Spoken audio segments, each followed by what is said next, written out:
하나님께서 봉독해 주십니다. 달린 행악자 중 하나는 비방하여 이르되 내가 그리스도가 아니냐 너와 우리를 구원하라 하되 하나는 그 사람을 꾸짖어 이르되 내가 동일한 정죄를 받고서도 하나님을 두려워하지 아니하느냐 우리는 우리가 행한 일에 상당한 보응을 받는 것이니 이에 당연하거니와 이 사람이 행한 것은 옳지 않은 것이 없느니라 하고 이르되 예수여 당신의 나라에 임하실 때에 나를 기억하소서 하니 예수께서 이르시되 내가 진실로 내게 이르노니 오늘 내가 나와 함께 낙원에 있으리라 하시니라. 아멘. 아멘. 할렐루야. 네, 한번 인사하겠습니다. 주의 이름으로 사랑하고 축복합니다.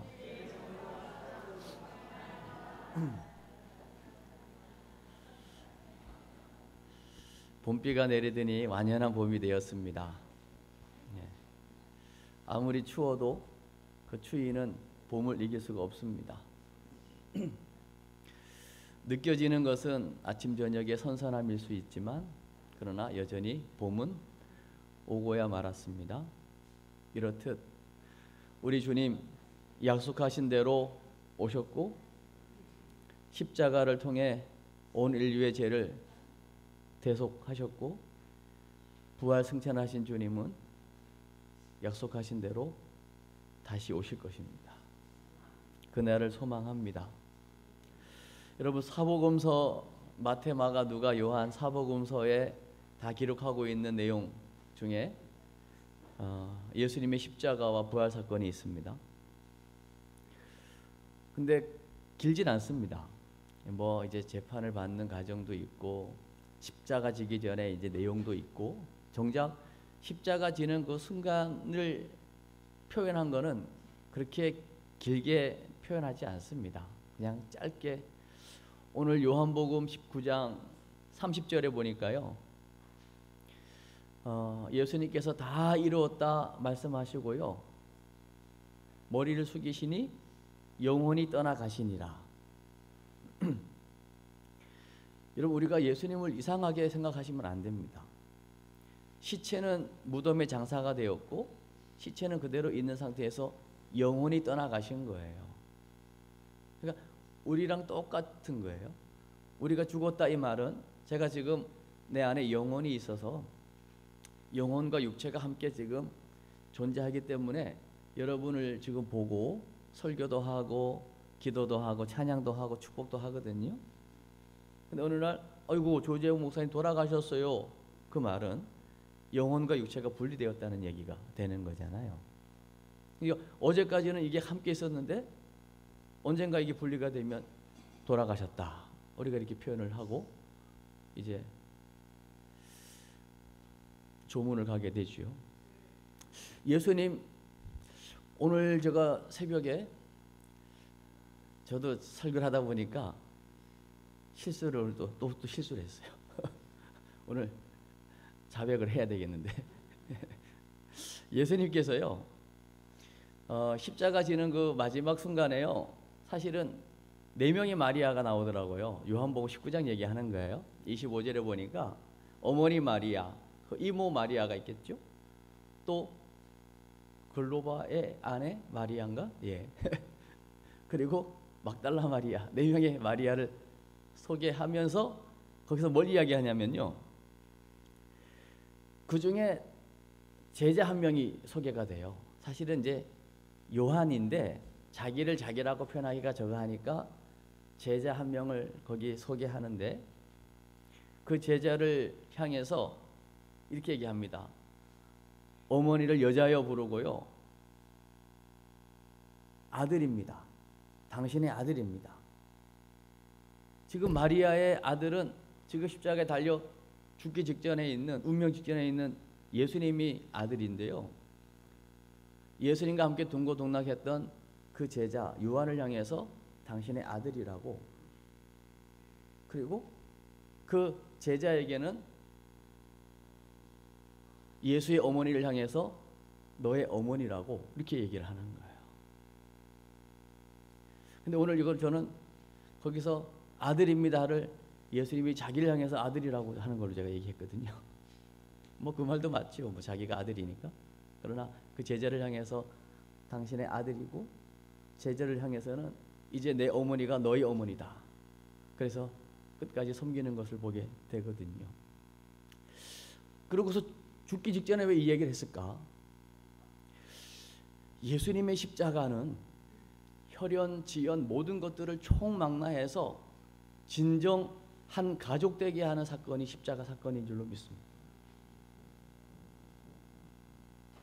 만약에 아직도 우리가 십자가를 고백하고 십자가의 은혜를 감사하면서 여전히 우리 공동체, 내가 속한 하나님이 맺어준 이 공동체 안에서 가족으로 여겨지지 않고 여전히 내 안에 뭔가 벽이 있다면요, 아주 심각하게 고민하고 주님 앞에 무릎을 꿇어 보셔야 돼요. 이게 안 되면 사실은 주님의 십자가가 헛되인 것일 수밖에 없는 겁니다.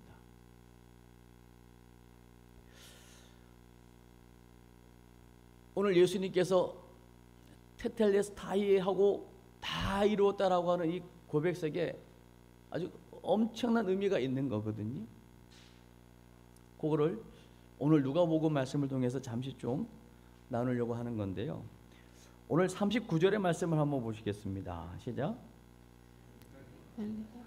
하나는 비방하여 이르되 내가 그리스도가 아니냐 너와 우리를 구원하라 하되. 여러분, 예수님이 십자가상에 달렸을 때에요, 양편 강도가 있었습니다. 마태, 마가는 강도라고 하더니 오늘 누가는 그걸 행악자라고 표현하고 있습니다. 예. 아마 엄청난 죄를 지은 행악자이겠지요. 근데 한 강도는 이렇게 이야기하는 겁니다. 예수를 향해서 비방합니다. 당신 그리스도라고 했잖아. 메시아라고 했잖아.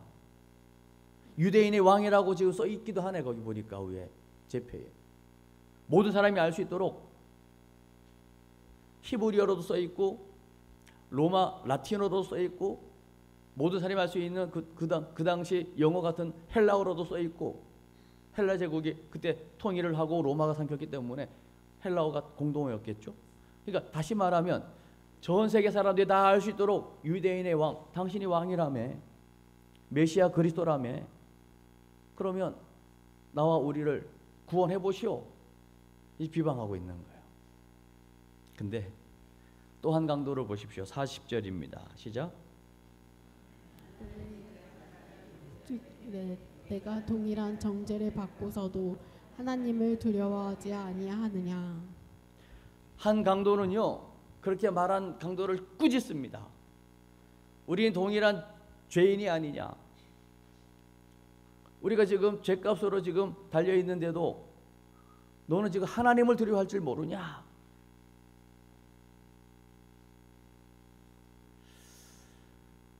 (41절) 보세요. 시작.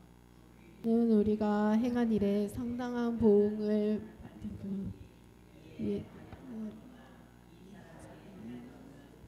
하는 것이 없느니라 하고. 우리가 십자가에 달려서 십자가형으로 죽는 거, 이거는 우리가 행한 일에 대한 보응을 받는 것이니 당연한 것이지만, 지금 이 예수는 옳지 않은 것이 없지 않냐. 한번 마주 이걸 볼게요. 42절 시작. 이르되 예수여 당신의 나라에 임하실 때에 나를 기억하소서 하니. 한편 강도는요, 어차피 우린 죄값으로 십자가에 달렸고 죽는 마당이지만 예수가 누구인가를 바르게 알아보는 겁니다. 그리스도라고 한번 고백하는 것입니다. 그러면서 주 예수여 당신의 나라에 임할 때에 나를 좀 기억해 주십시오. 메시아 그리스도가 십자가에 달려 있지만 그분은 죄가 없는 것을 이 한편 강도는 인정한 겁니다. 그리고 예수가 말 그대로 유대인의 왕이고 메시아 그리스도라는 사실로 인정하고 고백한 것입니다. 그랬더니 어떤 일이 일어났을까요? 43절 시작. 예수께서 이르시되 내가 진실로 내게 이르노니 오늘 내가 나와 함께 낙원에 있으리라 하시니라. 아멘. 예수님이 말씀하십니다. 내가 진실로 말하는데 너 오늘 나와 함께 낙원에 있으리라. 어차피 한번 죽는 건데 죽음은 영혼과 육체가 분리되는 거라 했습니다. 영혼은 죽지 않죠. 그 영혼이 예수님과 함께 낙원에 있으리라. 여러분, 인생이 뭡니까? 이 땅에 수많은 사람들이 살아가는데요, 그 살아가는 삶의 기준을 어디다가 두면 되겠습니까? 어떻게 하면 잘 사는 거고 어떻게 하면 잘 살지 못한 겁니까? 저는 오늘 우리가 함께 봉독하고 함께 나누게 될 이 말씀을 통해서 분명한 인생의 기준점을 여러분 세우고 발견하는 시간 되시길 바랍니다. 그 인생의 기준은 다름 아닌 십자가입니다. 예수님 중심의 십자가를 중심으로 한편 강도, 또 다른 한편 강도, 오늘 누가복음의 누가는 행악자라고 표현하고 있는데요, 사실은 이 땅에 있는 모든 사람들이 행악자입니다. 로마서 3장 23절에 의하면 모든 사람이 죄를 범하였음에 하나님의 영광을 이룰 수 없다라고 말하고 있고요, 로마서 3장 10절에 의인은 없느니 하나도 없다라고 말하고 있습니다. 그러면 우리가 아무리 노력을 한들 우리 안에 있는 그 죄성이 우리로 하여금 율법을 다 지킬 수 없을 뿐만 아니라 온전할 수 없음을 이미 전제하고 있는 거죠. 우리는 안 되는 겁니다. 그래서 지난주에 우리는 오직 하나님의 은혜를 함께 고백하고 나눈 것이죠. 하나님이 가지고 가르쳐주셔야 됩니다. 하나님께서 여자의 후손을 통하여 뱀의 머리를 깨뜨리시고 우리를 구원해 주셔야만 되는 겁니다. 다른 방법은 없는 것이죠. 오늘 마지막 죽기 전 예수님의 양편에 있는 그 행악자의 모습이 바로 다름 아닌 우리의 모습이라고 생각을 하시고요, 다 행악의 모습으로, 다 강도 같은 죄인의 모습으로 우리가 살아가는데 두 종류가 있는 거예요. 결정적인 순간에 그 십자가 대속의 은혜를 받아들여 구원받은 인생이 있고, 그러나 끝까지 그 메시아 그리스도를 받아들이지 않고 그 십자가를 지금 보면서도 십자가의 그 대속의 은혜를 지금 바로 그 옆에서 지켜보면서도 그 사실을 부정하고 받아들이지 않아서 심판받고 멸망받을 인생, 딱 두 종류로 나눠질 수밖에 없는 겁니다. 우리는 어떤 인생을 살아야 되겠습니까? 말할 것도 없이 십자가 대속의 은혜를 깨닫고 그 십자가 은혜에 감사하면서 그 십자가의 은혜를 전하는 삶을 살다가 주와 함께 낙원에 있으리라. 우리 이 복을 받아야 되는 것이죠. 우리가 이 본문을 대할 때마다요, 꼭 질문을 하나 던지는 분들이 계시더라고요. 참 부럽다, 이 강도. 이 강도는 평생 주를 위해서 한 게 없을 것 같은 거잖아요. 이분이 뭐 예배를 했겠습니까? 뭐 교회를 지었겠습니까? 헌금을 했겠습니까? 구제를 했겠습니까? 이분이 뭐 새벽기도를 했겠습니까? 철야를 했겠습니까? 만사 편한 사람이라 평생 한 건 죄밖에 없는, 죄 지은 것밖에 없는데 마지막에 이거 고백 한번 잘해가지고 너가 나와 함께 낙원에 있으리라, 이걸 부러워하는 사람들이 없겠지요. 진짜 이게 복이겠냐는 거예요. 그래도 이게 복입니다. 늦게라도 주님으로 고백할 수 있는 것은 틀림없이 복입니다. 그러나 정말 분명한 것은 하루라도 빨리 이 사실을 알고 고백하고 주와 함께 사는 인생이 가장 복된 인생인 줄로 믿습니다. 이 복을 여러분 다 받으셔야 되고요, 이 복을 누리게 되시길 바랍니다. 여러분, 십자가 대속의 은혜는요, 있었던 것이 아닙니다. 그리고 과거의 2000년 전 사건으로 끝난 것이 아닙니다. 그 은혜는 지금도 계속 되어지는 은혜인 줄로 믿습니다. 이 사실이 나에게 실제가 될 때 진정한 신앙생활은 그때부터 시작이 되는 겁니다. 오늘이 여러분 신앙생활의 새로운 출발점 되시기를 바랍니다. 보세요. 오늘 45절의 말씀을 한번 보실까요? 본문 읽진 않았지만 45절요. 시작. 성소의 휘장이 한 가운데가 찢어지더라. 여러분, 예수님의 그 운명하고 난 이후에 하나님은 뭐 하셨을까요? 가만히 지켜만 보셨을까요? 예수님이 운명할 때요, 그 사복음서를 잘 보면요, 다양한 표현들이 나옵니다. 정오, 가장 뜨거워야 될 12시에요, 갑자기 해가 빛을 잃어버립니다. 어둠이 임합니다. 그리고 오후 3시에 운명하고 나니까요, 바위가 터져버립니다. 여러분, 주님이 운명하셨다, 주님이 사라졌다, 그러면 그 어디든지요, 어둠입니다. 내 인생에 주님이 안 계신다, 어둠인 거예요. 우리 대한민국에 주님이 거부되어졌다, 죄송하지만 어둠입니다. 이 세상에 진정한 빛은 오직 주님이신 줄로 믿습니다. 주님이 죽어버렸다, 그러면 어둠이라.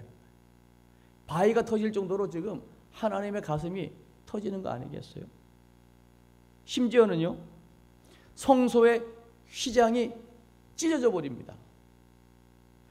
지성소와 성소를 가로막는 휘장은요, 1년에 대제사장도 죄를 정결케 하고 1년에 한 번 들어가는 그 하나님의 임재가 있는 곳 아닙니까? 그런데 주님의 그 십자가의 사건을 통해서, 십자가 운명을 통해서 휘장이 찢어졌다는 말은 하나님께서 자기 가슴을 찢어 내 보여주신 거죠. 그 하나님의 그 찢어진 가슴, 그것은 바로 하나밖에 없는 아들을 십자가에 내어 놓는, 우리가 말로 다 할 수 없는 그런 사랑이었고요. 그 사랑으로 말미암아 이제는 누구든지 예수 그리스도의 이름을 힘입어 담대히 은혜의 지성소, 은혜의 보좌 앞으로 누구든지 나아올 수 있는 산길을 열어 놓으신 줄로 믿습니다. 이게 은혜죠. 이게 은혜입니다. 이 은혜는요, 고스란히 오늘 47절 한번 읽어주십시오. 47절 시작. 백부장이 그 된 일을 보고 하나님께 영광을 돌려 이르되 이 사람은 정녕 의인이었도다 하고. 여러분, 백부장은요, 그 군인들 100명을 이게 다스리는 사람 아니겠어요? 전쟁에 능할 거고요, 늘 피를 보는 사람일 텐데요, 그 백부장에 의하여 예수님까지 결국은 군대를 동원해서 십자가에 못 박는 그런 사람이었는데, 예수가 부활해서 하나님을 의인이라고 고백한 게 아닙니다. 예수를 지금 어둠이 임하고 바위가 터지고 예수가 죽는, 힘없이 비참하게 죽는 그 만시창이가 되어서 뼈를 꺾을 필요도 없이 그냥 바로 6시간 만에 죽어버린 그 죽은 예수를 보면서 과연 저 예수는 의인이었구나, 다른 복음서에 보면 하나님의 아들이었구나. 여러분, 이게 기적 아니겠습니까? 예수의 죽음을 보고 예수를 그리스도로 알아볼 수 있는 것이 기적이죠.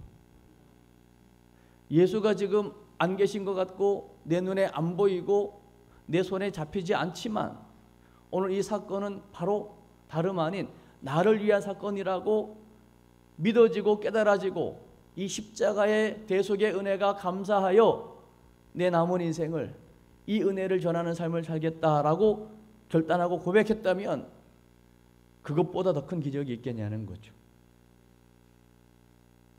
그래서 오늘 이 말씀은 이제 사순절 기간이 시작이 됐어요. 그래서 후드 색깔도 제가 보라색으로 이제 사순절 기간 동안 가게 될 거고요, 부활의 아침에는 이제 흰 후드로 바꾸게 될 건데요, 여러분, 사순절 기간 내내 정말 주님의 그 십자가를 한번 깊이 묵상해 보시기를 바랍니다. 여러분, 오늘 제목이 십자가 대속의 은혜 아닙니까? 여러분, 대속이라는 말을 그냥 그대로 구글에서 치면요, 대신 지불하는 겁니다. 대신 누군가 뭔가를 줘야 되는데 못 주면 내가 대신 주는 겁니다. 이게 대속입니다. 그리고 노예 시장에 가면 노예가 있지 않습니까? 노예가 값이 치워졌는데요, 그 값을 주고 내가 지불해서 샀어요. 그럼 내 종이거든요. 왜? 값을 지불했으니까. 그걸 대속이에요. 그래서 값을 지불해서 내가 사서 넌 이제부터는 종이 아니야, 신분을 바꿔주면 그건 진짜 대속의 은혜가 되는 겁니다. 마찬가지로요, 십자가가 뭡니까? 왜 주님이 십자가를 져야만 하는 겁니까? 오늘 양편 강도 행악자, 죄의 값은 심판입니다. 죄의 값은 저주입니다. 죄의 값은 죽음입니다. 우리 모두는 죄로 인해서 죽습니다. 죄로 인해서 심판받습니다. 죄로 인해서 영원한 지옥 형벌을 받아야만 되는 존재입니다. 그런데 우리 예수님께서 오늘 십자가의 대속으로 우리의 죄값을 대신 담당하신 겁니다. 대신 주님이 죄의 형벌인 저주를 대신 십자가로 지신 겁니다. 죄값은 사망이기에 우리 주님이 우리의 죄를 대신 그 값을 지불하고 대신 담당하시고 십자가에서 대신 우리를 위해 죽으신 것입니다. 죽음까지도 대신 하신 것입니다. 그러기에 그 예수님의 대속의 은혜를 믿으면 죄사함 받고 구원받고 저주를 면하고 심판받지 않고 영생을 얻게 되고 천국 소망으로 승리하는 삶을 살게 되는 것입니다. 여러분, 이 은혜가 우리에게 주어진 은혜입니다. 이제 선택은 우리가 하는 거예요. 오늘 예수님 옆에 두 행악자가 달려 있잖아요. 어차피 이제 곧 죽을 건데요, 마지막까지도 예수를 비방하는 십자가의 은혜를 거부하는 사람이 있고요, 그러나 마지막에라도 그 예수 그리스도의 그 십자가 대속의 은혜를 고백하고 받아들이는 사람이 있었다는 것을 얘기하는 거죠. 여러분, 이 사건으로 인해서 우리에게 이미 이 은혜가 임한 것입니다. 틀면 되는 거예요. 여러분 집에 가면 싱크대 앞에 다 수도가 있지 않습니까? 그 수도까지 이미 지하수가 다 상수도가 연결되어 있는 것입니다. 스위치만 틀면 나오는 것입니다. 그러나 배관이 보이지 않고 땅속에 깊이 파인 그 상수도 라인이 보이지 않는다고 여기까지 설마 물이 연결되었겠어? 믿지 못하고 그 물 스위치를 올리지 않으면 그 샘물, 그 우리를 유익하게 하는 물하고는 나하고는 전혀 상관이 없는 거죠. 씻지도 못하고 설거지도 못하고 밥도 못 해먹고 그냥 혼자 힘들어하는 걸 것입니다. 여러분, 제가 이 예를 그냥 생각나서 하는 것이지만, 여러분, 십자가 대속의 은혜는 주님이 이 시대에 행한 그 사건 이후로 한 번도 변하지 않고 우리 모두에게 주어진 특별한 은혜입니다. 이 사실을 언제 나에게 실제가 되게 하느냐의 타이밍에 문제가 있을 뿐입니다. 오늘도 함께 예배하지만 이 은혜가 내게 나를 위한 것으로 제대로 깨달아진 사람에게는 오늘 이 십자가 대속의 은혜에 대한 뜨거운 감사와 감동과 눈물이 고백될 겁니다.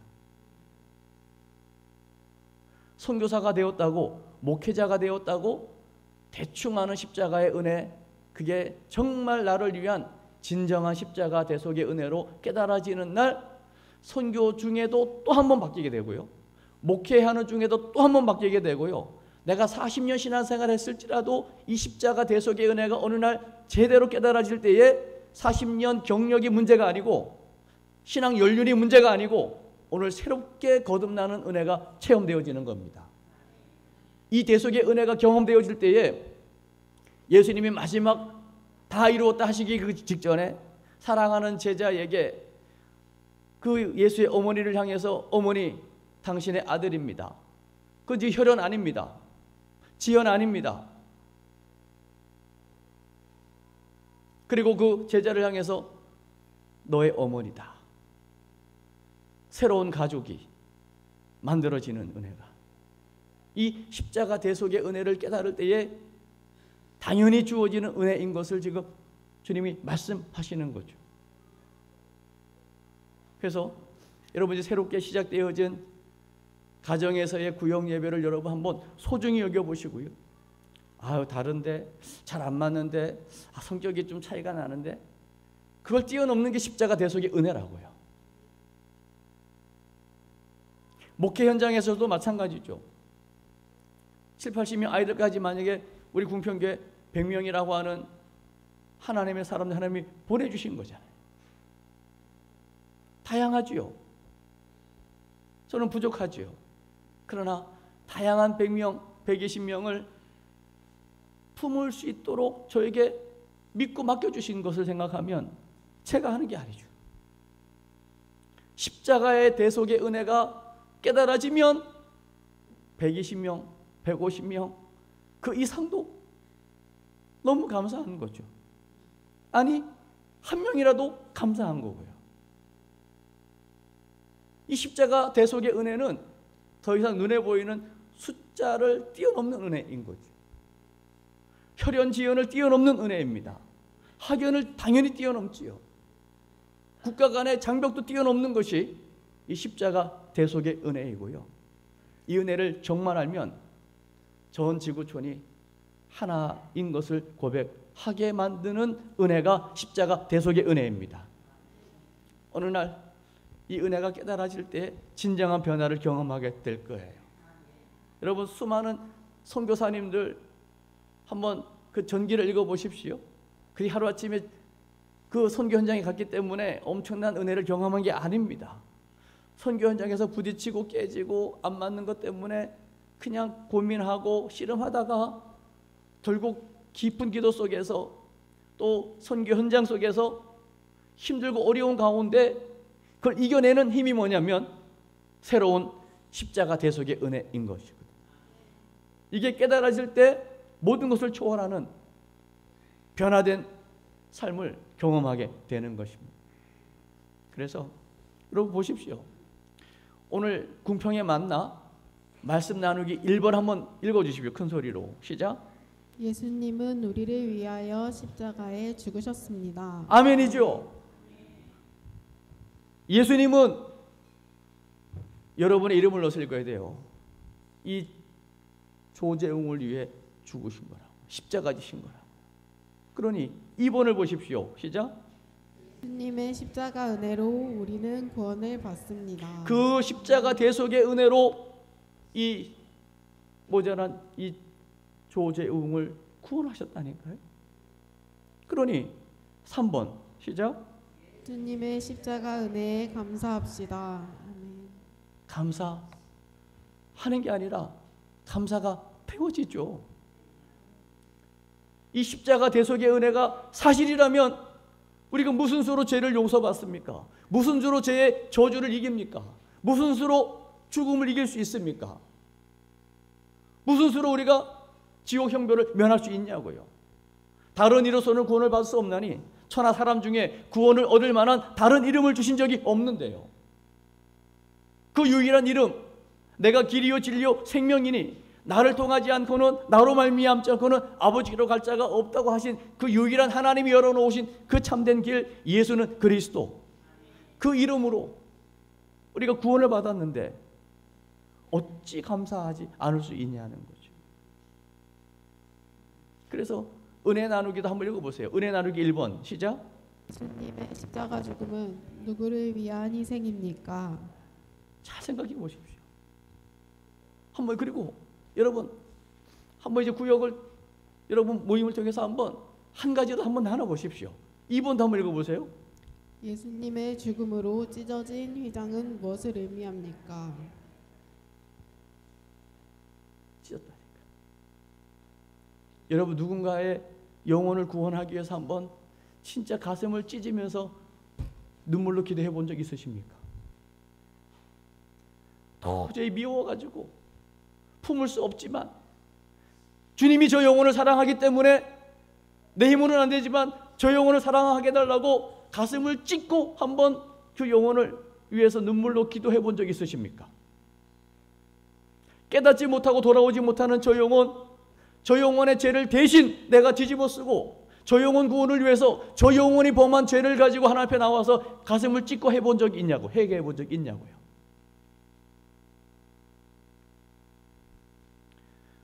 아마 오늘 제가 이 십자가 대속의 은혜를 말하다 보니 인상을 쓸 수밖에 없지만, 오늘 제가 이렇게 십자가 대속의 은혜를 이야기하고 열을 내고 가슴을 찢는 이 표현을 하면서 한 영혼을 위해서 대신 회개해 본 적이 있습니까?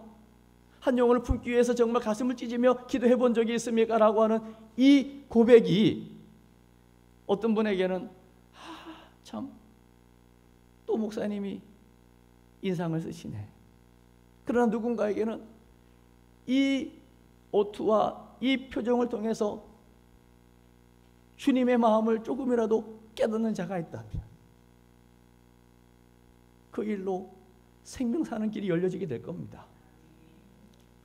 거기까지는 못 미치더라도요, 3번의 은혜는 우리에게 있을 거라고요. 3번을 읽어보십시오. 시작. 예수님의 십자가 은혜에 어떻게 감사하십니까? 여러분, 이번 한 주간 십자가 대속의 은혜는 이미 우리에게 주어진 겁니다. 내가 지금 취사 선택해서 부분적으로 지금 받고 있는 것이지, 이건 완벽한 은혜이고 다 이루어진 은혜입니다. 여러분이 마음을 여는 만큼 그 은혜를 경험하고 누리게 될 것입니다. 그 은혜를 아는 만큼 여러분의 입술에 감사가 넘치고 찬양이 넘치게 될 것입니다. 이번 한 주간 그 은혜에 말로 다 할 수 없는 뜨거운 감사가 넘쳐 찬양으로, 이 은혜가 넘쳐 또 다른 이웃과 영혼에게 예수님을 전하는 일로 이어질 수 있기를 주의 이름으로 축복합니다. 우리 이 시간에 한번 기도하시죠. 십자가 대속의 은혜입니다. 대속이라는 은혜를, 이 단어를 정말 여러분 이해하면요, 그것이 바로 다름 아닌 나의 죄를 대속하기 위한 십자가의 사건이라는 사실이 깨달아지면 우리는 이렇게 살 수 없습니다. 이렇게가 뭔지 잘 모르겠지만 여러분이 아는 그렇게, 이보다도 더 현실을 뛰어넘는 삶으로 우리는 나아갈 수 있는 것, 십자가 대속의 은혜입니다. 하나님은 오늘도 우리 궁평 공동체가 이 십자가 대속의 은혜를 깨달은 진정 변화된 삶으로 나아가기를 원하실 것입니다. 우리 그 변화된 삶을 향하여 그 은혜에 대한 뜨거운 감사가 이번 한 주간 넘치게 해주시기를 시간 주여 한번 고백하고 기도하겠습니다.